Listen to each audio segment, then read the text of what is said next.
It all began on a Tuesday morning when Olivia Jacobs spilled coffee on her white blouse and decided that her life was over not because of the coffee, but because she realized she had done the exact same thing every Tuesday for the last 6 years. She woke up, spilled something on herself, rushed to the office, sat in front of a glowing screen pretending to care about quarterly reports, and smiled at people who used the word synergy like it was a form of meditation. The coffee was not just coffee anymore, it was a symbol, it was destiny in a paper cup, caramel flavored and slightly burnt, just like her enthusiasm for life. She stood there in her small apartment staring at the brown stain on her shirt, thinking, this is the universe giving me a message. And the message is probably to stop buying white clothes, or maybe to stop living like a printer with legs. Her phone buzzed and her calendar notification popped up, review with the regional head.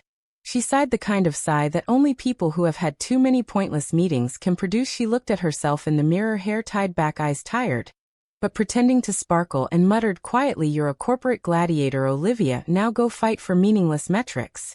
She grabbed her bag and left the apartment. Her Uber driver tried to make small talk about traffic. She nodded politely, but her mind was busy imagining herself living a life without alarms, without charts, without someone saying, let's circle back next week. By the time she reached her office building, a tall glass tower that looked like it had been designed to suck the joy out of humans, she felt the weight of the invisible chains again. The badge around her neck beeped as she entered, and that sound felt like the opening theme of a horror movie. She smiled at security out of habit and walked toward her cubicle, which looked like the inside of an Excel sheet, beige, lifeless, and full of numbers. Her colleague Jeff waved at her. Hey Liv, big day today, presentation to the regional head, right? She forced a grin. Yeah, big day. I can't wait to spend another 90 minutes explaining why the same marketing plan is somehow new this year. Jeff laughed like it was a joke, but deep down they both knew it wasn't. The meeting started with the usual ritual, people pretending to care about pie charts, someone making a joke that wasn't funny, someone nodding too aggressively, and the regional head asking the same question he asked last quarter. Olivia sat there presenting her slides with the energy of a toaster, and halfway through she caught her reflection on the black screen of the projector. She didn't see a confident professional. She saw someone who had mastered the art of looking busy while dreaming of running away. When the meeting ended, everyone clapped for no reason. As usual, the regional head said, great job, team. Let's keep up the momentum. And Olivia thought, if momentum means spinning in circles, we are doing great.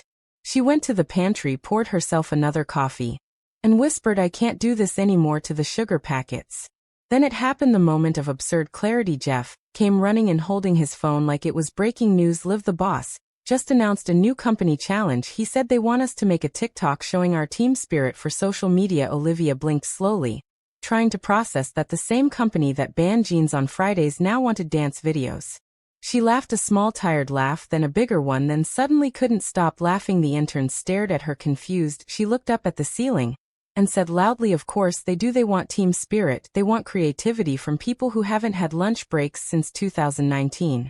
In that moment, something inside her snapped, or maybe it finally healed. She walked back to her desk, opened her laptop, and looked at her resignation email draft. It had been sitting there in her drafts folder for 2 years, gathering virtual dust. She read it again. Dear HR, after careful consideration, I have decided to resign effective immediately. Thank you for the opportunities and the therapy bills.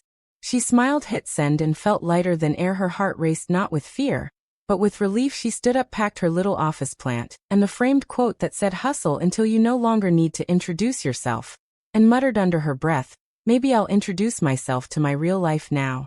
Jeff stared at her, mouth open. Wait, you actually quit? She nodded. Yep, just did. He said, what are you going to do now? She shrugged. Maybe open a cafe, maybe start painting, maybe sleep for a decade. As she walked out of that office building for the last time, the automatic doors whooshed open like they were applauding. She stepped into the sunlight and realized it was brighter than she remembered. The city noise didn't sound like chaos anymore, it sounded like freedom. She took a deep breath for the first time in years, and thought, this is what being alive feels like. Her phone buzzed again. It was a message from her boss. Are you sure about this? She typed back, I'm finally sure about something. Then she walked toward a small cafe on the corner, a place she always passed but never entered because she was always too busy. She sat there, ordered a black coffee, this time no caramel, no foam, no fancy nonsense, just honest coffee. She opened her notebook and wrote at the top, what do I actually love doing? She stared at the blank page for a while. The silence felt awkward at first, like meeting a stranger who is actually yourself. She started writing, painting, writing, traveling, talking to people, creating things that make others feel something. She smiled at the list. It was short, but felt more real than all her job descriptions combined. A man at the next table was sketching in a small notebook. She peeked and saw beautiful portraits of random people. She asked, "Do you do this for a living?" He smiled, "Not just a passion." She said, "Must be nice to have time for that." He looked at her and said, "Everyone has time, Olivia, just not everyone has courage." The words hit her like sunlight through glass. She spent the whole afternoon sketching in that cafe. Though she hadn't drawn since college, it wasn't perfect, it wasn't profitable. But it was hers, and that was enough. She realized passion doesn't always shout, sometimes it whispers in the middle of a busy life waiting for you to listen. When evening came, she walked back home tired but alive. Her inbox was probably exploding with HR replies and panic messages. But she didn't care. She cooked dinner while humming to herself, burned it a little, laughed, and ate it anyway. She posted a picture of her messy meal on Instagram with the caption, "First dinner, as an unemployed woman living the dream." The likes started rolling in, and one comment stood out from her old college friend Mia. It said, "Finally, you're doing it. I quit last year too. We should talk." She messaged back immediately, "Let's meet tomorrow." That night she lay in bed, not dreading the next morning. For the first time in forever, her mind wandered to possibilities. Maybe she'd paint, maybe she'd travel, maybe she'd just breathe for a while. She smiled, thinking of the chaos she left behind, and whispered to herself, "Good luck with the TikToks, Jeff." As she drifted to sleep, the city lights outside seemed softer, more forgiving. She realized freedom isn't loud, it's quiet, it's the absence of alarms, the end of pretending, and the beginning of being yourself again. The next morning her alarm still rang out of habit, but instead of snoozing she turned it off, smiled, and said, "Not today, corporate world, not today." She got up, brewed her own coffee, and laughed when she spilled a little on her new blue shirt. Maybe the universe was just saying, "Welcome back, Olivia." And somewhere between the spilled coffee and the sunshine, she realized she hadn't quit life, she had just started living it. It was Friday morning, and Olivia woke up with the strange feeling of having no calendar invites and no deadlines. For the first time in adult history, she made herself breakfast, and realized she didn't even remember how to make eggs properly. Her hand twitched toward her phone, wanting to check emails, and then stopped halfway like an ex-smoker reaching for a cigarette she didn't need anymore. She sat by the window with her coffee, staring at the world moving without her. A small pang of panic whispered in her head, saying, "What if you made a huge mistake?" But another voice, louder and calmer, said, "What if you finally did something right?" The doorbell rang. It was Mia, her old college friend, the one who had commented on her post. They hadn't seen each other in almost 7 years. But when Olivia opened the door, it felt like no time had passed. Mia stood there holding 2 coffees and said, "I brought the good stuff because I knew you'd be drinking sadness and caffeine in equal amounts." They laughed and hugged like women who had both survived corporate combat. Olivia looked at her and said, "You look free and slightly unemployed." Mia grinned, "Freelance, darling. We don't say unemployed anymore, we say spiritually self-employed." They sat together at the table where Olivia's half-burnt toast rested like a sad metaphor. Mia looked around the apartment and said, "So what's the plan?" "World domination, art exhibition, starting a cult." Olivia shrugged, "I don't know, I just quit yesterday, and haven't decided if I'm having a breakdown or a breakthrough." Mia smiled, "The difference is marketing."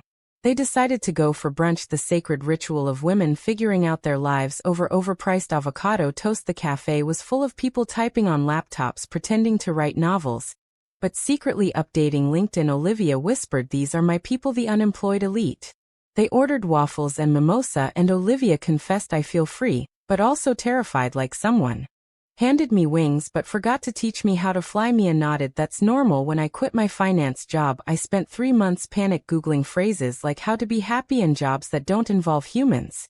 They both laughed so loud that the guy at the next table glared at them. Olivia whispered, "Look at him, probably an investment banker, silently judging us." Mia whispered back, "He's judging his own life choices too, trust me."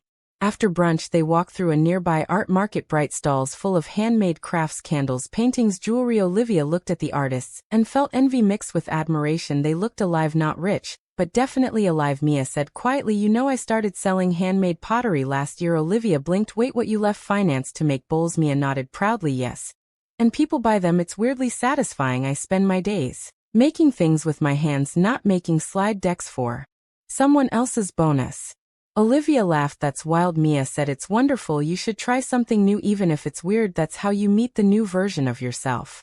They stopped at a stall selling small canvas paintings. The artist behind the stall smiled. "You paint too, right?" "I can tell." Olivia was shocked. "How did you know?" The artist laughed, "You have that look of someone remembering their dream." Later that evening, Olivia stood in her living room staring at a blank canvas she bought on impulse. She opened her paint box, which smelled like nostalgia and courage. She dipped her brush, hesitated, and then began painting. She didn't know what she was painting, maybe a mess, maybe a masterpiece, but it felt like meditation. She painted late into the night, colors blending, emotions mixing, joy and fear dancing together on the canvas. It wasn't perfect, but neither was she, and that somehow felt right. The next morning she sent a photo of her painting to Mia, who replied instantly, "Wow, this looks like emotions on caffeine." Olivia replied, "I call it existential brunch." Mia texted back, "I'd buy it." Olivia laughed and thought maybe other people would too. She took a deep breath, opened her laptop, and created a new Instagram page at Olivia Creates. She uploaded her first post, a picture of her painting with the caption, "From corporate meetings to creative meanings." Her phone buzzed within minutes. Likes, comments, follows. People she hadn't spoken to in years wrote things like, "This is amazing," and "You always had an artist vibe," and of course the classic, "Are you okay, girl?" As she scrolled through the notifications, she realized something. The world was full of people secretly wishing to escape their desks, but only some dared to do it. Later that evening she received a DM from a woman named Karen who wrote, "Hey, I just saw your post. I quit my job last month too. I'd love to talk." Olivia smiled, typed back, "Absolutely, let's meet." The next day she met Karen, a cheerful woman with pink hair and a tote bag that said, "Future CEO of my dreams." They talked for hours about burnout and bravery, about how quitting isn't failure, it's redirection. Karen said, "You know what, Olivia, we should start something, a group for women like us, the ones who quit to live." Olivia grinned, "That sounds amazing." Karen said, "We can call it Quit Club." Olivia laughed, "That sounds illegal." Karen replied, "Exactly, it'll get attention." By the end of that week they had a WhatsApp group with 15 women, all strangers, bonded by the decision to stop pretending, a writer, a baker, a dancer, a coder turned yoga instructor, all united by the phrase, "I quit." The first meeting of Quit Club happened in Olivia's small apartment. Everyone brought snacks and stories. The air buzzed with laughter and honesty. It was chaos, but the good kind. One woman said, "My mom thinks I'm having a midlife crisis." I told her, "Maybe, but at least it's my crisis." Another said, "I used to write code, now I write poetry about code." Olivia raised her glass and said, "To quitting what no longer fits." The cheers echoed through the room like a rebellion in soft voices. That night, after everyone left, Olivia sat alone, surrounded by half-empty glasses and paint tubes. She looked at her canvas again and whispered, "I think I'm starting to live again." The fear was still there, but it had softened, replaced by curiosity. She realized passion wasn't a single job or hobby, it was a way of being awake in the world. The next morning she looked out the window at the city of dreamers and said quietly, "Okay, universe, show me what's next." And for the first time she meant it. The first official meeting of Quit Club was chaos with snacks. Someone brought hummus, another brought hope, and Olivia brought the idea that maybe they could do something bigger than just complain about old jobs. They could create something together.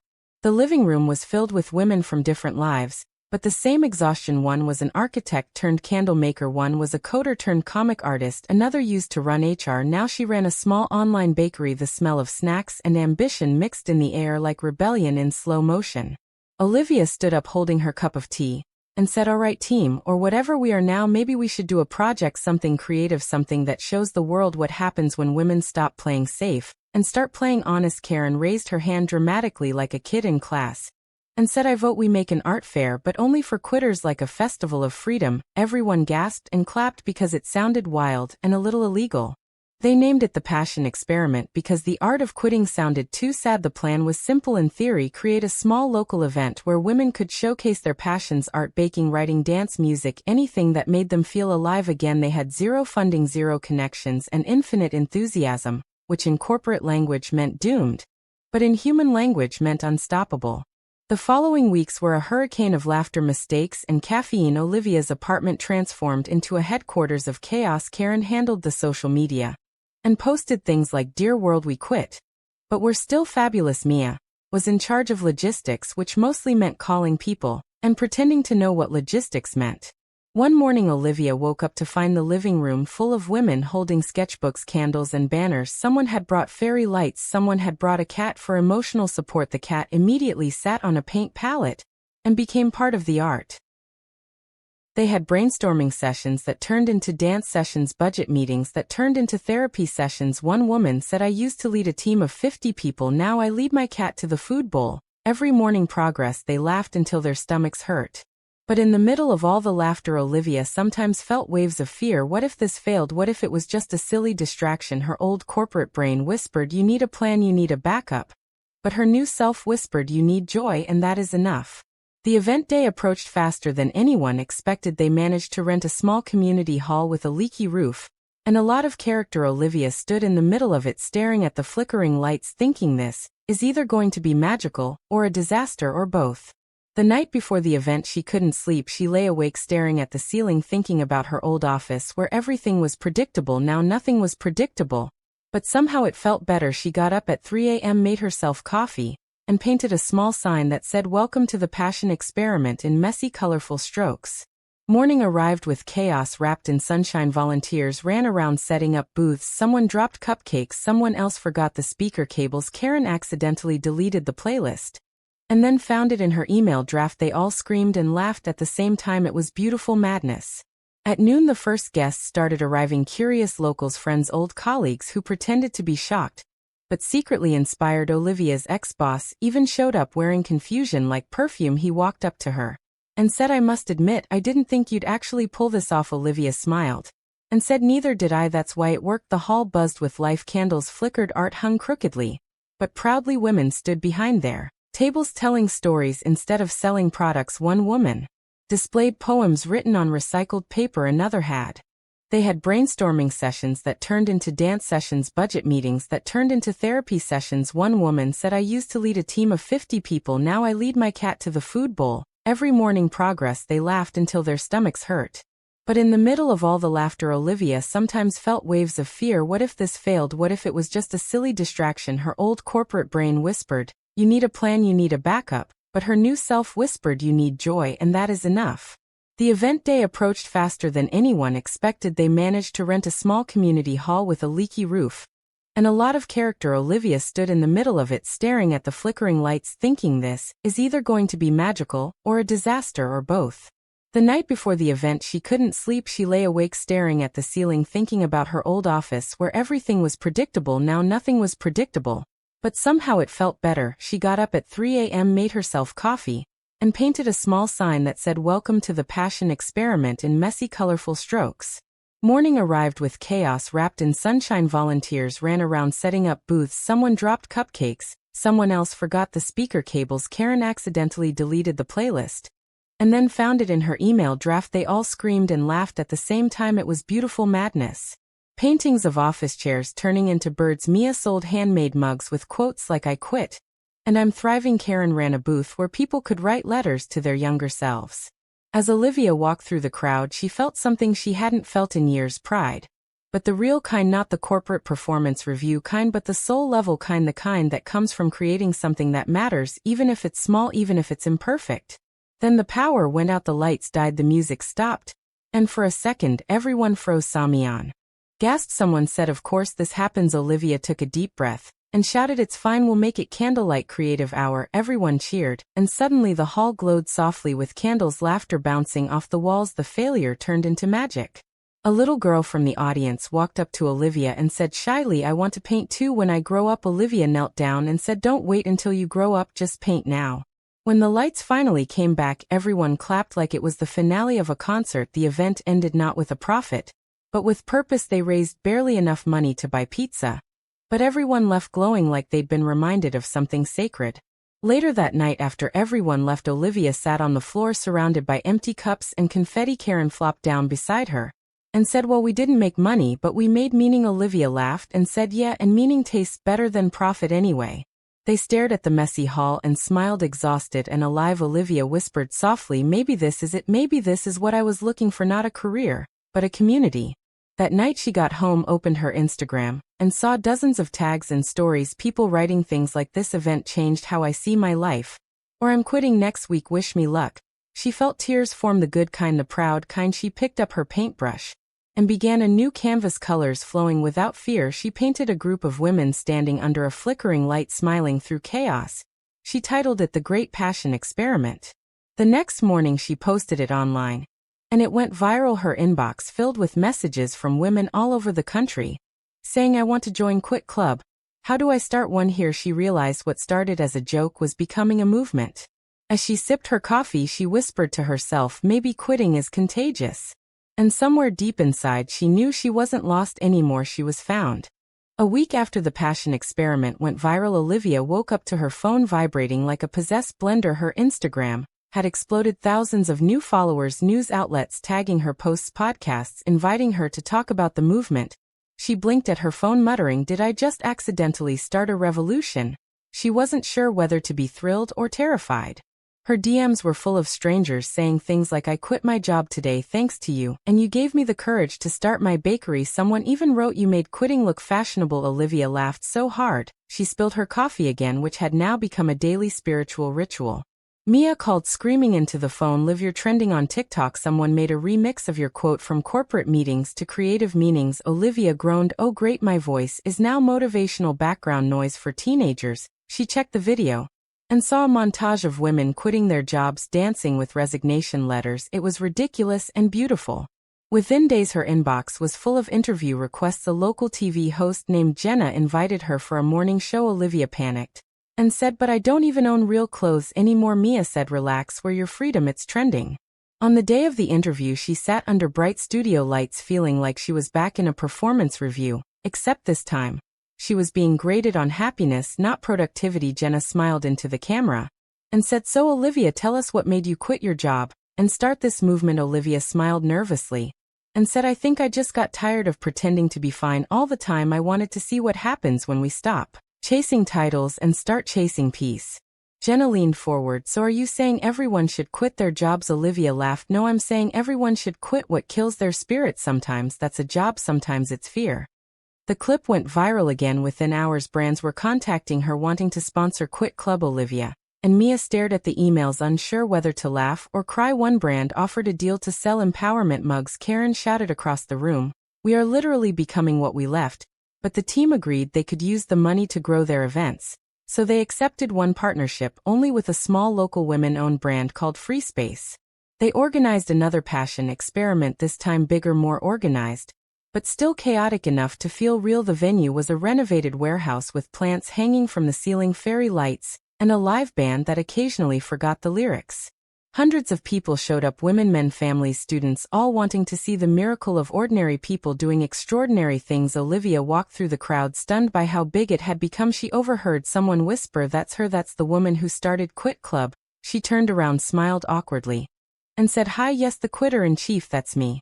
During the event a woman named Teresa came up to her with tears in her eyes and said, "I saw your first video, the one about spilling coffee. I was in finance for 10 years and I hated it. I quit last week and opened a plant shop." Olivia hugged her tightly, saying, "You smell like success and fertilizer."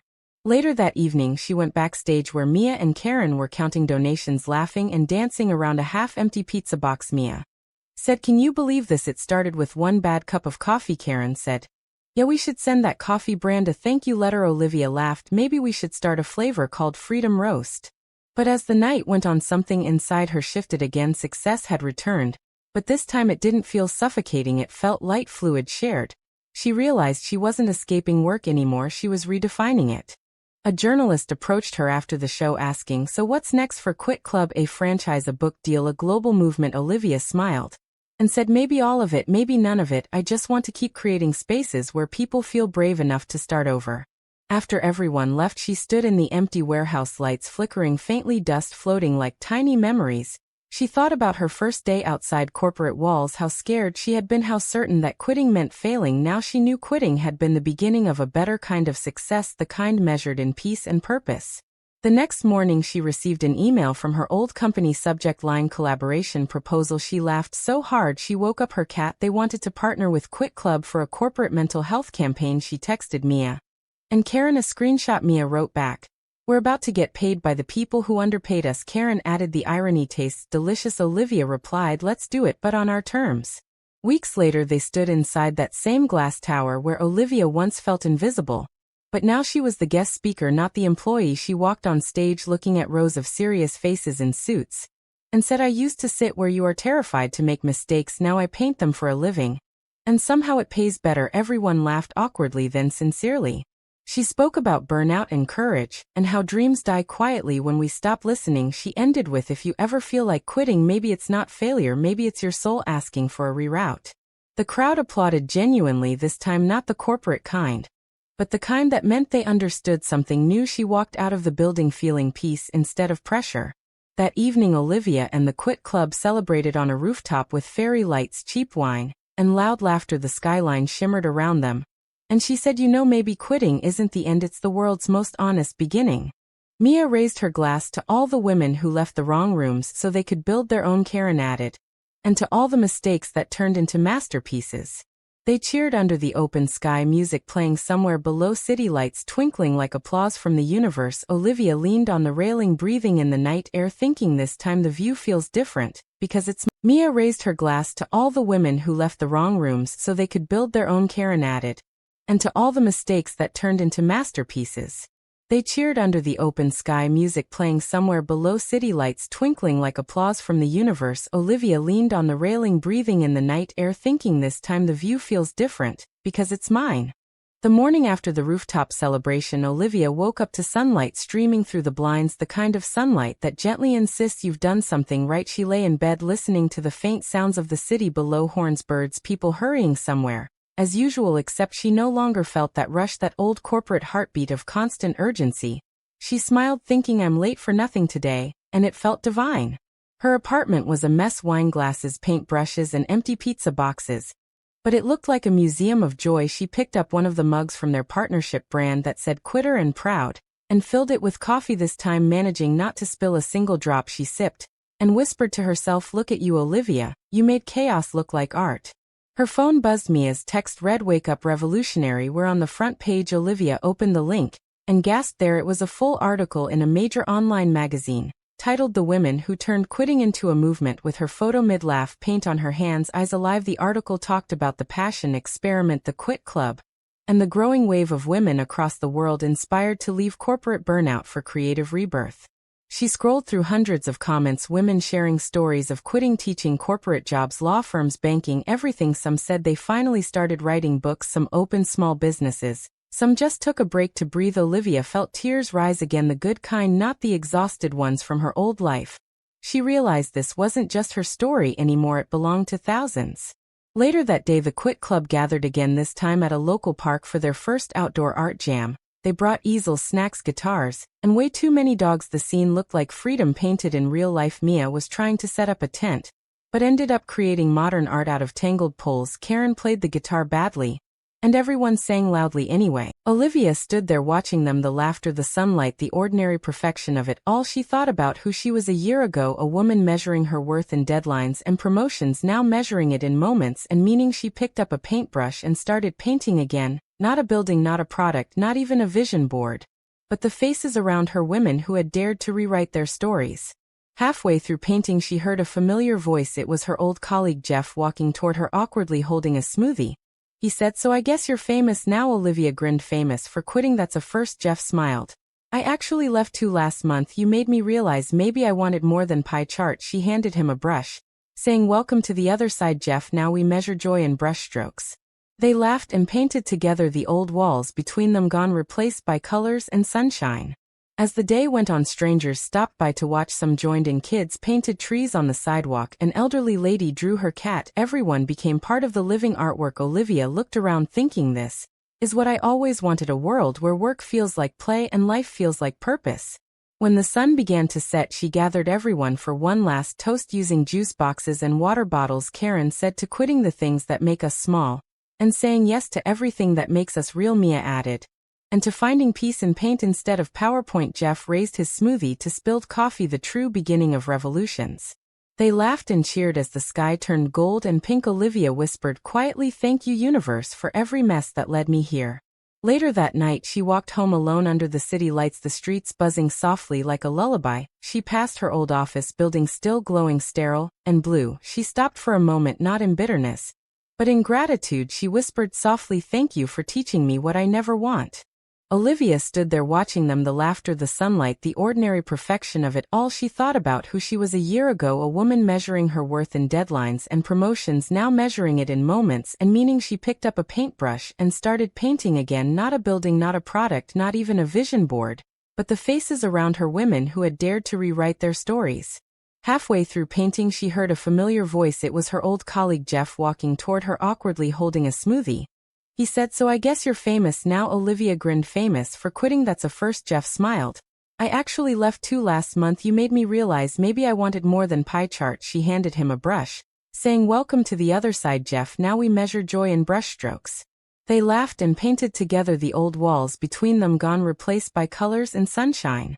As the day went on, strangers stopped by to watch. Some joined in. Kids painted trees on the sidewalk. An elderly lady drew her cat. Everyone became part of the living artwork. Olivia looked around thinking, this is what I always wanted, a world where work feels like play and life feels like purpose.